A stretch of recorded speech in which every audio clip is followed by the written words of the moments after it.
Bismillahirrahmanirrahim. Assalamualaikum warahmatullahi wabarakatuh. Alhamdulillahi wa kafa, wassalatu wassalamu ala rasulillahil mustafa wa ala alihi wa sahbihi ahli siddiqi wal wafa. Teman-teman yang dirahmati Allah subhanahu wa ta'ala, puji syukur kepada Allah atas nikmat hari ini yang Allah berikan kepada kita mulai tadi subuh. Berbahagialah buat teman-teman yang tadi subuh bisa sholat subuh berjamaah. Kemudian sholat duha. Terus aktivitas hari ini di tempat tugasnya masing-masing, di kampus, di sekolah, di tempat kerja. Dan sore ini sampai malam Allah berikan atau Allah sempurnakan nikmat hari ini dengan insya Allah duduk di dalam majelis ilmu. Mudah-mudahan teman-teman yang istiqomah setiap pekan duduk dalam majelis ilmu akan semakin dikenal oleh para malaikat, terutama malaikat-malaikat yang khusus bertugas mencari majelis-majelis zikir di muka bumi. Saya pernah dulu nyampein hadis, Allah mengutus malaikat-malaikat yang sangat banyak, tugasnya berjalan-jalan di gang-gang, di setiap jalan, di gang, di sepanjang, di setiap negeri untuk mencari majelis-majelis ilmu. Lalu kalau malaikat ini menemukan satu majelis ilmu, maka malaikat ini akan memanggil teman-temannya. Malaikat yang lain dipanggil, berkumpul di majelis itu, kemudian mereka akan membentangkan sayapnya, lalu mendoakan orang-orang yang hadir di dalam majelis ilmu. Jadi kalau kita kadang-kadang tuh berharap banget doa dari orang tua, berharap didoain sama orang soleh, kalau duduk dalam majelis ilmu, yang ngedoain kita tuh bukan cuma orang tua, bukan cuma orang soleh, tapi malaikat. Orang tua kita doanya diijabah, padahal orang tua kita manusia yang kadang bisa ngelakuin kesalahan, tapi Allah mengijabah. Apalagi doa ayah nih. Orang soleh doanya juga diijabah, walaupun dia cuma manusia yang kadang juga ngelakuin dosa. Terus kalau orang soleh dengan orang tua yang sama-sama melakukan dosa, doanya diijabah, gimana lagi dengan malaikat yang gak pernah ngelakuin dosa. Jadi yang semangat mencari doa dari para kiai itu sesuatu yang baik, dari para ustadz, dari orang soleh, terutama dari orang tua, ayah dan bundanya, dan mertua kalau ada. Kalau belum ya udah ayah bunda dulu, sabar ya. Kalau yang rajin minta doa kepada orang-orang yang istimewa, berarti harusnya kita lebih rajin lagi meminta doa dari malaikat. Caranya duduk di dalam majelis ilmu. Lalu Allah subhanahu wa ta'ala akan berdialog dengan malaikat itu. Jadi sekarang nih, kalau kita merujuk ke hadis tersebut, berarti kita coba belajar yakin ada dialog antara Allah dengan malaikat ketika ada majelis ilmu. Apa dialognya? Allah tanya kepada malaikat, wahai para malaikat, apa yang mereka lakukan di situ? Lalu malaikat menjawab, dan Allah Maha tahu jawabannya. Mereka sedang berzikir, memuji, menyebut, mengagungkan Engkau ya Allah. Allah lalu bertanya, apakah mereka pernah melihat aku? Kata para malaikat, enggak pernah ya Allah. Kata Allah, gimana kalau mereka melihat aku? Kata malaikat, kalau mereka pernah melihat engkau, pasti mereka akan menghabiskan seluruh usianya untuk berzikir dan mengagungkan engkau. Terus Allah nanya lagi, apa yang mereka minta wahai para malaikat? Kata malaikat, mereka memohon surga di sisimu ya Allah, mengharapkan surga. Apakah mereka pernah melihat surga? Tidak pernah ya Allah. Bagaimana kalau mereka pernah melihat surga? Pasti mereka tidak menginginkan apapun dalam hidup kecuali surga itu.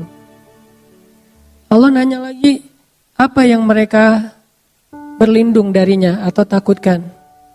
Kata malaikat, mereka takut dari azab api neraka. Apakah mereka pernah melihat neraka? Tidak pernah ya Allah. Bagaimana kalau mereka pernah melihat neraka? Pasti mereka akan menghabiskan usianya dengan menangis dan berdoa agar terhindar dari azab neraka.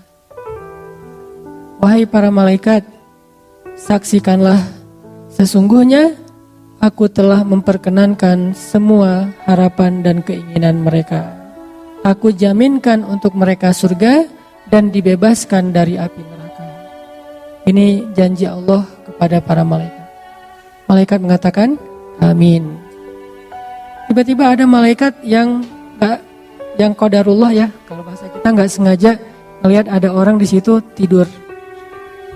Ya Allah, gimana dengan si fulan yang dia itu cuma tidur di dalam majelis itu, nggak sengaja ikut taklim, dia lagi istirahat di masjid, tiba-tiba ada taklim dan dia jadi kebawa di dalam majelis tersebut. Nggak niat ikut taklim, apalagi kalau niat walaupun sama-sama tidur. Niat sih pengen ikut taklim, cuman karena mungkin lelah banget ya, semalaman nggak tidur. Kenapa nggak tidur? Belum bisa melupakan jawaban yang sangat pahit dari calon mertua. Anak saya udah ada calonnya, kan itu berat, nggak bisa tidur semalaman. Nah besoknya dia pengen self healing, hadir dalam majelis ilmu. Sampai di sini sakinah, nggak bisa dapat sakinah mawaddah warahmah, dapat sakinah di dalam majelis ilmu. Jadi benar emang yang masih berstatus gitu, yang masih berstatus sendiri, mungkin salah satu cara untuk kita menjaga ketenangan diri kita, kalau nggak bisa ngelihat wajah pasangan, minimal kita hadir dalam majelis. Tapi lebih keren lagi hadirnya berdua sih. Tetap angger ya. Nah, ya Allah tuh ada orang tuh, dia cuman tidur doang di situ, cuman mampir, nggak sengaja dan nggak ada niat pengen cari ilmu. Gimana dengan dia? Kata Allah, dia termasuk di antara orang-orang yang mendapatkan rahmat. Artinya nggak tahu nih dia dapat apa yang dijanjikan atau sekedar dapat rahmat, tapi tetap dapat kebaikan. Padahal nggak sengaja. Gimana yang sengaja? Gimana yang udah prepare, yang udah diniatin, yang udah kepengen banget datang jauh-jauh? Pasti al jaza wa ala qadril masyaqqah. Balasan itu tergantung tingkat kesulitan. Jadi bahagialah teman-teman yang insya Allah apa yang teman-teman lakuin hari ini akan jadi berita gembira nanti di padang mahsyar. Tiba-tiba kok masuk golongan yang keren banget, wajah-wajah mereka bercahaya. Kenapa saya masuk golongan ini? Kamu adalah golongan yang kedua dari 7 golongan yang dapat naungan Allah, yaitu pemuda yang tumbuh dalam ketaatan kepada Allah Subhanahu wa taala. Teman-teman yang dirahmati Allah, malam ini kita coba mengambil beberapa booster atau motivasi, bukan dari saya, tapi dari seseorang yang Allah rekomendasikan di dalam Al-Quran. Walaupun mungkin boosternya itu tidak ada di YouTube, gak ada di Instagram, tapi followersnya memang banyak sini orang, cuman dalam bentuk yang berbeda. Kita coba belajar mencari motivasi dan ngebooster hati kita dari sosok Luqmanul Hakim. Luqmanul Hakim yang punya aplikasi Al-Quran, coba buka HP-nya surat 31, surat Luqman. Kisah tentang Luqman di dalam ayat itu disebutin di ayat 12 sampai ayat 19, satu halaman. Surat 31, surat Luqman, dari ayat 12 sampai ayat 19. Kita tilawah ya. A'udzu billahi minasy syaithanir rajim. Enggak.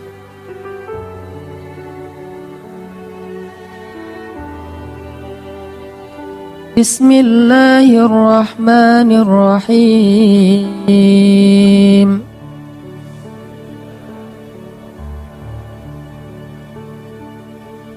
وَلَقَدْ آتَيْنَا لُقْمَانَ الْحِكْمَةَ أَنِ اشْكُرْ لِلَّهِ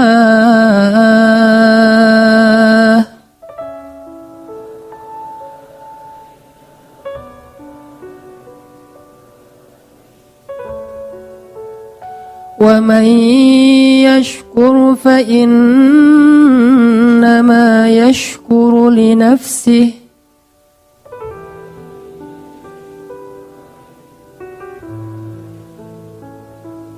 وَمَنْ كَفَرَ فَإِنَّ اللَّهَ غَنِيٌّ حَمِيدٌ.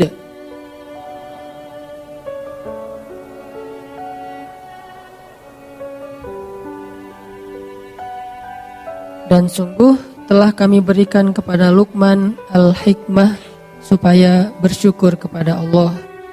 Dan barang siapa yang bersyukur, maka sesungguhnya dia bersyukur untuk kebaikan dirinya sendiri. Dan barang siapa yang kufur atau ingkar, maka sesungguhnya Allah Maha Kaya lagi Maha Terpuji. Sadaqallahu. Teman-teman, kalau kita baca surat ini, nanti kita akan menemukan nasihat-nasihat yang sangat berharga dari Luqman. Ada di halaman yang tadi kita baca, ayat 12 sampai ayat 19. Itu semuanya isinya nasihat Luqman kepada anaknya. Siapa Luqman? Luqman ini kalau di antara umat Nabi Muhammad mirip dengan Uwais Al-Qarni. Ada ulama yang mengatakan Luqman itu hidup di zaman Nabi Daud alaihissalam. Ada yang mengatakan hidup di zaman Nabi Isa alaihissalam. Allahu a'lam. Cuman memang dia bukan nabi, tetapi dia orang soleh yang istimewa. Kan orang soleh itu ada banyak di zaman para nabi. Kayak di zaman Nabi Sulaiman, orang solehnya yang gak terkenal tapi keren siapa? Di zaman Nabi Sulaiman, hamba Allah yang bisa membawa singgasana Balqis dari Yaman ke Palestina cuma dengan sekedip mata. Sampai jin ifrit aja butuh waktu beberapa jam, kayak kecepatan pesawat. Jadi kalau kata ifrit, wahai Sulaiman, saya bisa bawa singgasana Balqis yang ada di Yaman. Yaman Palestina itu kalau naik pesawat kurang lebih, kalau nggak salah 4 jam. Saya bisa bawa singgasana Balqis dari Yaman ke Palestina sebelum engkau bangun dari tempat dudukmu. Maksud sebelum engkau bangun ini, kata ulama tafsir, sebelum rapat selesai. Dan rapat waktu itu kurang lebih ya 2 jam 3 jam lah. Berarti kecepatan ifrit itu kecepatan pesawat. Sebelum rapat selesai, singgasana itu udah ada di hadapan engkau, wahai Sulaiman. Terus tiba-tiba berdirilah seorang laki-laki yang gak dikenal. Bahkan di Al-Quran juga gak disebutin namanya, saking gak terkenal. Jadi jangan remehkan orang yang followersnya dikit. Belum tentu yang selebgram lebih soleh dan lebih istimewa daripada yang biasa. Bisa jadi yang orang gak dikenal siapa-siapa, tapi dikenal oleh Allah dan dikenal oleh para malaikat. Kan yang paling penting Allah Subhanahu wa Ta'ala yang nge-like ya setiap postingan kita. Dan kalimat like dari Allah itu radhiyallahu an, itu penting banget tuh. Kalau kita like-nya like manusia, kalau sahabat like-nya like pencipta manusia radhiyallahu an. Abu Bakar radhiyallahu an, Umar radhiyallahu an. Anak Ataki? Gak ada kan? Gak mungkin juga saya ngaku-ngaku radhiyallahu an. Dan gak ada juga orang yang sepakat mengatakan Hanan itu sih radhiyallahu an juga. Gak ada kan ya? Berarti belum dapat like dari Allah Subhanahu wa Ta'ala. Paling-paling dapat like dari manusia. Nah, laki-laki yang di zaman Sulaiman juga mirip dengan Luqman. Walaupun kalau Luqman disebutin namanya. Di zaman Nabi Isa ada orang kayak gini, di zaman Nabi Daud ada, di zaman Nabi Musa ada, banyak. Di zaman Nabi Musa salah satunya Khidir. Gak terkenal, tapi dia punya kelebihan. Sampai selebgram seperti Musa aja belajar kepada Khidir. Laki-laki ini berdiri mengatakan, "Ya Sulaiman, izinkan saya membawa singgasana Balqis dari Yaman ke Palestina dalam sekedip mata aja." Sekedip mata dalam bahasa kiasan ini artinya selama jarak antara orang yang datang dari kejauhan belum jelas siapa sampai menjadi jelas, kurang lebih sekitar 5 menit. Sekejap mata itu bukan satu kedipan mata ya, tapi bahasa kiasan, kata ulama tafsir, kalau ada yang datang dari jauh tuh, itu siapa ya, kayak asa kenal gitu. Nah, sampai benar-benar jelas kira-kira berapa menit kalau dia jalan kaki. Dari orangnya agak-agak asa kenal sampai kenal, berapa? Sampai 5 menit? Tergantung jalannya ya. Kalau dia jalannya normal, ya paling lama 5 menit lah, nggak sampai lah, semenit juga udah jelas. Oh ya si Fulan. Walaupun kadang-kadang ada yang dari jauh juga udah ketahuan, saking kita menandain banget ya. Wah dia datang ya ternyata, gitu ya, udah ketahuan dari wanginya. Wah ada harum tertentu nih udah khas gitu teh. Siapa yang wanginya khas di antara sahabat? Mus'ab bin Umair. Kalau Mus'ab lewat satu lorong atau satu gang, cewek-cewek Mekah langsung nyari-nyari mana Mus'ab, karena parfum yang dipakai Mus'ab itu nggak ada di Mekah. Satu-satunya yang pakai parfum itu cuma Mus'ab. Sampai Mus'ab kalau nyuci baju, orang-orang rebutan pengen nyuci baju Mus'ab biar disatuin dengan baju mereka sehingga aroma wanginya pindah ke baju mereka. Ini sahabat Nabi yang namanya Mus'ab, selebgram zaman sahabat lah yang paling keren. Nah, laki-laki ini bilang, saya bisa membawa singgasana Balqis dari Yaman ke Palestina kurang lebih 5 menit. Sehingga akhirnya Sulaiman memberi izin, tiba-tiba singgasana itu sudah ada di depan Sulaiman dengan Balqis-Balqisnya. Ini artinya ada orang yang hebat tapi nggak terkenal. Lalu Allah Subhanahu Wa Taala menyebutkan kisahnya di dalam Al-Quran. Sehingga di sini ada pelajaran apa teman-teman? Ikhlas. Luqman salah satu di antara simbol keikhlasan. Dia hidup di zaman para nabi, tetapi dia tidak dikenal seperti para nabi. Uwais Al-Qarni juga kayak gitu, simbol keikhlasan. Tidak diketahui kehebatannya oleh manusia, tapi diketahui kesolehan, kehebatan, keistimewaannya oleh Allah Subhanahu Wa Taala. Lalu Allah lah yang mengilhamkan kepada Nabi Muhammad untuk memberitahu kehebatan Uwais kepada sahabat-sahabat beliau. Lalu sahabat Nabi mencari Uwais, ketahuanlah oleh orang banyak bahwa Uwais itu bukan orang biasa, orang istimewa. Jadi nggak usah khawatir kalau kita ngelakuin satu kebaikan terus nggak ada yang lihat. Justru ketika kita mengharapkan apresiasi dari manusia, maka kita kehilangan penghargaan dari Allah Subhanahu Wa Taala. Ini harus pilih nih. Kadang-kadang kita harus milih di hati kita nih, mencari penghargaan dari Allah, mencari nilai di mata Allah atau mencari poin di mata manusia. Rating siapa yang kita cari? Like siapa yang kita harapin nih? Like dari Allah atau like dari manusia? Ini soal hati ya, bukan soal gimana kita memposting sesuatu. Kadang-kadang secara zahir kita emang ngeposting sesuatu yang buat manusia nge-like. Tapi bukan itu yang kita cari. Ini masalah apa yang diharapin oleh hati kita. Sehingga kita tidak akan menjadi putus asa, berkecil hati, merasa kayak nelangsa gitu. Kalau ada kebaikan yang kita lakuin, orang gak tahu. Ada kebaikan yang kita lakuin, orang gak menghargai. Ada kebaikan yang kita lakuin, malah orang menafikan gitu, mengingkari. Karena Allah Subhanahu Wa Taala alimun, syahidun. Allah maha tahu, Allah maha menyaksikan, Allah maha basir, maha melihat. Dan gak ada yang sia-sia. Sehingga akhirnya Allah mengisahkan kisah laki-laki itu di zaman Sulaiman. Dikisahkan juga nanti laki-laki di zaman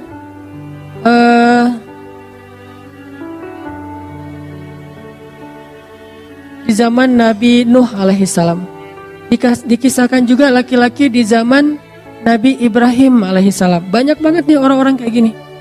Termasuk yang kalau kita baca surat Yasin, waja'a min aqsal madinati rajulun yas'a. Ada kan ayat gitu ya?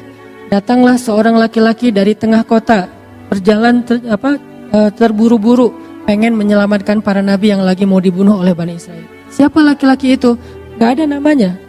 Kalaupun ada, tebakan dari para ulama Habib An-Najjar. Tapi itu bukan dari Al-Quran, bukan dari hadis. Hanya interpretasi ulama, entah benar entah enggak. Al-Quran sendiri nggak nyebutin namanya, tapi Allah menyebutkan kisahnya. Ini berarti orang istimewa. Gitu juga dengan istrinya Fir'aun. Istri Fir'aun ada namanya di Al-Quran? Nggak ada. Yang ada Imratu Fir'aun, istri Fir'aun. Kenapa disebutin namanya, disebutin kisahnya? Karena dia istimewa. Walaupun orang tidak menyebut-nyebut nama dia seperti menyebut-nyebut nama Musa atau Harun. Itu juga dengan Uwais Al-Qarni. Uwais itu kalau menurut saya ikhlasnya udah teruji banget. Dia menghilang gara-gara dipuji. Kalau kita kan menghilang gara-gara dicela ya, pundung kan. Coba kalau misalnya kita dalam sebuah organisasi nih, kita udah habis-habisan, nggak dihargai, akhirnya pundung kan, left group.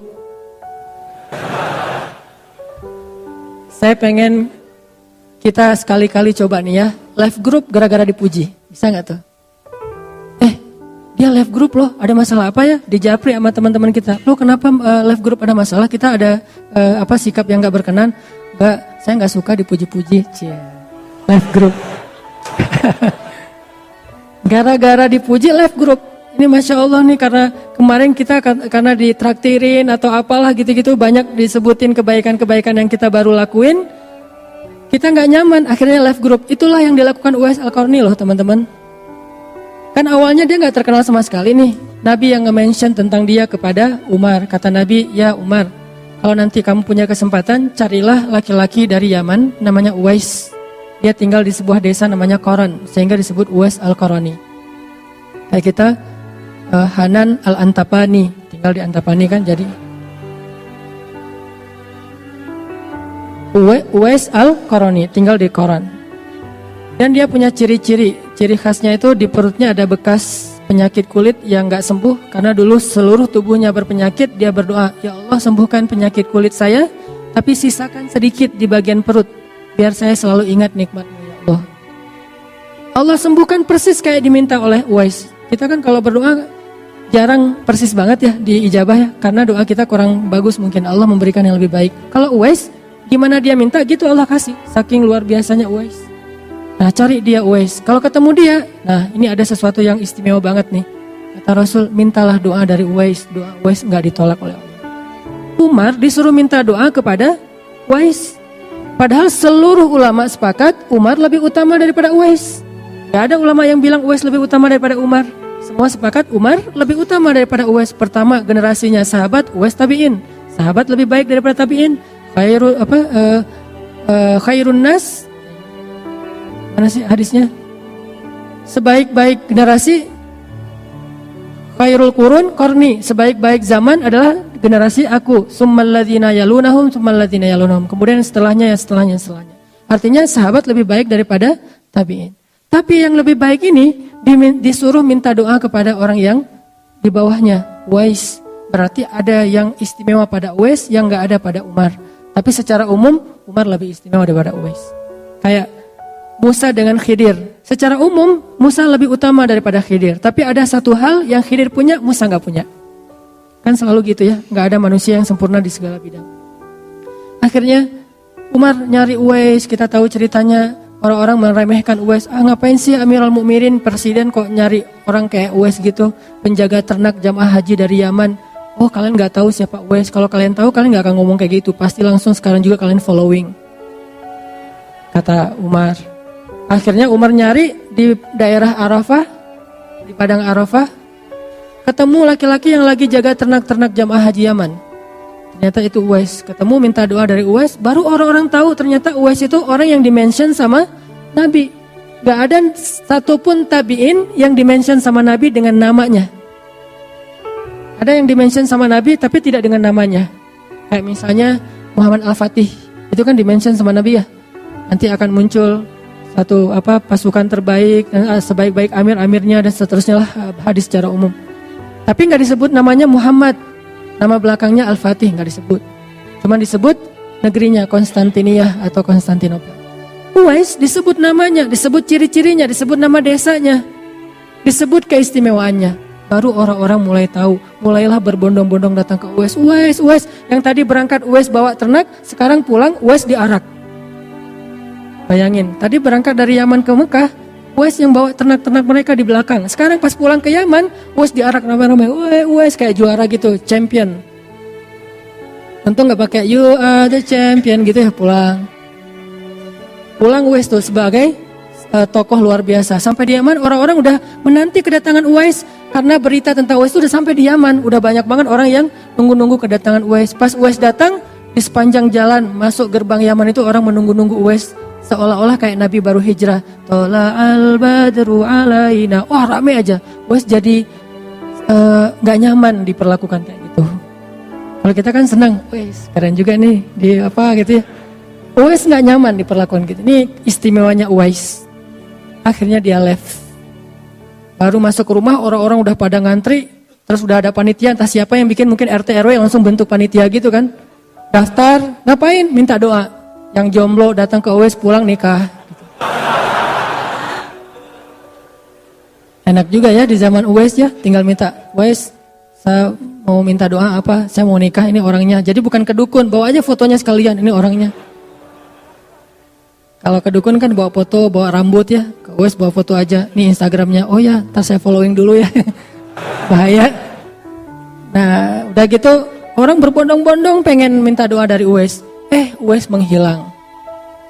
Raib aja gak tahu kemana, left. Gak mau dipuji-puji, gak mau dihormati, gak mau dipuja, gak mau jadi selebgram. Hilang, ketemu-ketemu, kalau gak salah di Basroh. Ada seseorang yang lagi musafir, terus mampir di sebuah rest area, istirahat, ngelihat seorang laki-laki lagi berzikir di sebelah sungai gitu. Pas ditanya, nama anda siapa? Uwais. Uwais yang mana nih? Dari mana asalnya? Dari Yaman. Yaman di mana? Dari desa Koron. Oh ini Uwais Al-Qarani, rame lagi berbondong-bondong orang mampir di rest area itu. Tiba-tiba rest area 97 itu, wah rame aja. Wah semua orang pada mampir. Pokoknya kalau kamu ke Jakarta jangan lupa mampir di situ ya gitu modelnya. Semua mampir di tempat Uwais tinggal. Raib lagi. Gak mau banget sama sekali dipuja sama manusia. Raib, hilang, ketemu-ketemu. Dalam satu peperangan kaum muslimin. Di zaman Umar bin Khattab ketemu Uwais di antara para syuhada sudah meninggal dunia habis berjihad syahid di jalan Allah Subhanahu wa taala. Coba. Ini orang yang luar biasa, enggak terkenal, enggak ada yang tahu, tapi Allah Maha tahu dan memberitahu kepada kekasihnya Rasulullah sallallahu alaihi wasallam. Gitu juga Luqman, kurang lebih seperti itu. Cuman di zaman yang berbeda. Menurut saya selalu ada orang kayak gitu di setiap zaman. Cuman kalau dulu dimention di Al-Quran, kalau sekarang kita harus cari sendiri. Jangan selalu berpikir bahwa orang yang kita anggap biasa-biasa aja, itu orang yang memang benar-benar biasa. Enggak, belum tentu. Kadang kita ngeremehin orang tua kita, kadang kita ngeremehin pasangan kita, padahal mungkin dia lebih dicintai Allah daripada orang-orang yang selama ini kita puja-puja. Kayak ada orang yang baru hijrah misalnya, dia muja ustadznya banget. Sampai ketika orang tuanya ngasih nasihat, dia gak mau dengar. Ayah tahu apa, mak tahu apa gitu. Belum tentu orang tua kita yang gak tahu banyak tentang agama, berarti dia bukan siapa-siapa di mata Allah. Mungkin kelebihan dia bukan ilmu agama, kelebihan dia bukan ceramah, kelebihan dia bukan dakwah, tapi kelebihan dia adalah sabar dan tulus banget mendidik, membesarkan, mengandung, menyusui kita sejak kita kecil, dan itu sesuatu yang istimewa. Berarti kita punya Uwais di rumah kita masing-masing. Kita punya Uwais, atau dalam bahasa lain punya Luqman, punya laki-laki di zaman Sulaiman itu di rumah kita masing-masing. Atau di kampung kita juga ada mungkin ustadz atau kiai ajengan yang mungkin gak terkenal. Dia cuma ngajar-ngaji anak-anak di kampung. Saya kenal beberapa orang di situ kayak gitu di daerah Cianjur Pedalaman. Beliau yang menanggung biaya listrik musola yang beliau ngajar. Jadi anak-anak itu belajar ke beliau gratis, terus biaya listrik setiap bulan beliau yang tanggung. Dari hasil panen beliau yang memang pas-pasan gak terlalu banyak. Ini orang luar biasa, gak ada yang kenal sama beliau. Tapi alhamdulillah Allah beri kesempatan saya kenal beliau. Saya tahu, oh ini Uwais di zaman ini, salah satunya nih. Orang-orang kayak gini, kalau kita ketemu, jangan sia-siakan kesempatan, langsung minta doa. Kayak tadi, pengen ketemu Uwais karena statusnya masih sendiri, ada Uwais di zaman kita. Siapa? Ayah kita mungkin? Siapa? Seorang kiai yang tidak terkenal, kiai biasa aja, tetapi justru karena dia biasa aja, Allah lebih mencintai dia mungkin. Karena keikhlasan dan kerendahan hatinya. Luqman kurang lebih seperti itu. Sehingga Allah Subhanahu wa taala mengangkat derajat Luqman. Kan Allah itu tu'izzu man tasya wa tudhillu man tasya. Allah itu mengangkat derajat siapa yang Dia kehendaki dan merendahkan siapa yang Dia kehendaki. Yang sangat terkenal Allah rendahkan, kayak Fir'aun, Namrud, Haman, Qarun, Allah rendahkan. Yang gak terkenal Allah tinggikan, seperti Luqman salah satunya. Tu'til mulka man tasya wa tanzi'ul mulka mimman tasya wa tudhillu man tasya wa tu'izzu man tasya wa tudhillu man tasya. Allah kasih kekuasaan kepada siapa yang Allah kehendaki, Allah cabut kekuasaan dari siapa yang Allah kehendaki. Allah berikan kemuliaan kepada siapa yang Allah kehendaki, Allah hinakan siapa yang Allah kehendaki. Terserah Allah. Makanya kalau kita ngelakuin satu amal mencari ridha Allah, mencari rating atau poin like dari Allah Subhanahu wa taala, mudah-mudahan kalau Allah memberikan izzah, kemuliaan, gak ada manusia yang bisa merendahkan kita. Allah yang mengangkat. Kan banyak banget orang-orang yang di zaman kita lihat kayak selebriti-selebriti yang dulunya bukan siapa-siapa tiba-tiba jadi terkenal gitu, yang dulunya ngamen di jalan tiba-tiba masuk TV, masuk dapur rekaman, jadi punya banyak album, terkenal kemana-mana, dipuji-puji, sampai dia bikin lagu, dulu saya bukan siapa-siapa, saya dulu dihina, sekarang saya dipuja, gitu-gitu deh. Banyak kan kisah yang kayak gitu kan ya, kayak misalnya di komik itu Dodit, yang orang nganggap siapa sih orang kayak gini, kayak apa misalnya autis apa, ternyata orang kayak gitu yang kayak lempeng gitu, kayak sadis ya, bikin orang ketawa tapi dia nggak ketawa, kan sadis tuh. Ternyata malah diangkat misalnya sisi popularitasnya, Allahu a'lam tentang sisi keistimewaannya, yang jelas popularitasnya diangkat. Allah punya banyak cara, sehingga kita nggak perlu iri dengki dalam urusan-urusan kayak ginilah. Kalau mau, kan kita tuh kenapa sih kita memamerkan amal soleh kita atau kebaikan kita? Biar dipuji orang. Padahal ketika kita memamerkan, orang malah gak memuji. Ketika kita riya, kita sombong, orang malah gak menghargai kita. Kalau kita pengen dihargai, mendingan kita mencari perhatian Allah, capernya ke Allah gitu. Karena kalau Allah udah berkenan kepada kita, akan Allah angkat. Dan kalau Allah angkat, gak ada yang bisa merendahkan. Itu kan yang dikatakan Nabi kepada Ibnu Abbas. Ketika Nabi lagi boncengan sama Ibnu Abbas, mungkin lagi kemana gitu, lagi ke pasar berdua sama Ibnu Abbas boncengan. Ibnu Abbas di belakang. Nabi bilang, ya gulam, anakku, ihfazillah yahfazka. Yang perlu kamu jaga itu Allah, bukan manusia. Jadi jaga perasaan Allah. Kalau kita menjaga perasaan manusia, karena Allah. Kayak misalnya jaga perasaan orang tua, karena Allah yang nyuruh. Jaga perasaan guru karena Allah yang nyuruh. Jaga perasaan teman karena Allah yang nyuruh. Jaga perasaan mantan karena Allah yang nyuruh. Jangan sampai kita merusak hubungan mantan kita yang udah halal tentang cerita-cerita masa lalu. Kita mention foto-foto masa lalu, gak boleh. Malah mantan itu kalau boleh berdusta, dia memang boleh berdusta. Kan salah satu dusta di antara 3 dusta yang dibolehin kan dusta tentang mantan kan ya. Itu kan hadisnya. 3 tempat boleh berdusta. 1 dusta dalam peperangan. Perang mah gak boleh jujur-jujur amat. Taktik kami gini loh, strategi kami gini. Nggak kasih tahu ke Israel, gak boleh. Karena jelas-jelas ini peperangan antara penjajahan Israel dengan bangsa Palestina misalnya. Kayak kita dulu ke Belanda, gak boleh.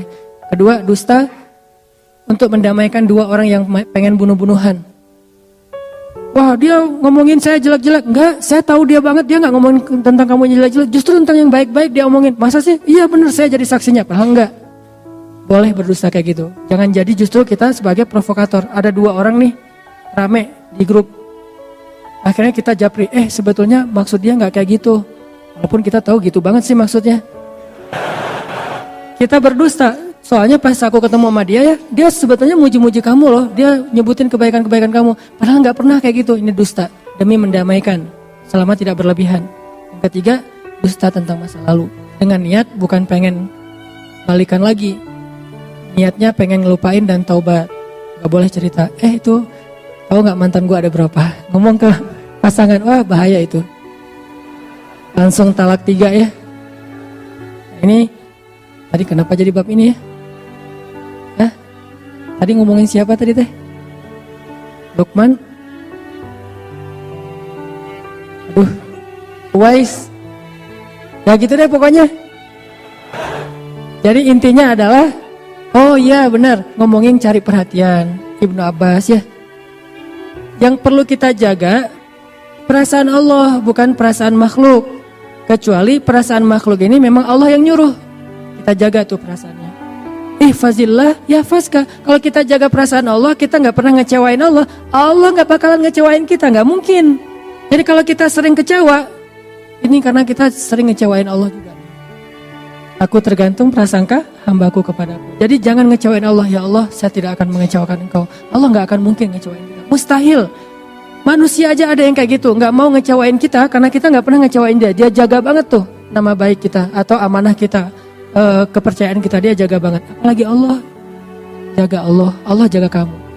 Jaga Allah, Allah menyertaimu kemanapun kamu pergi.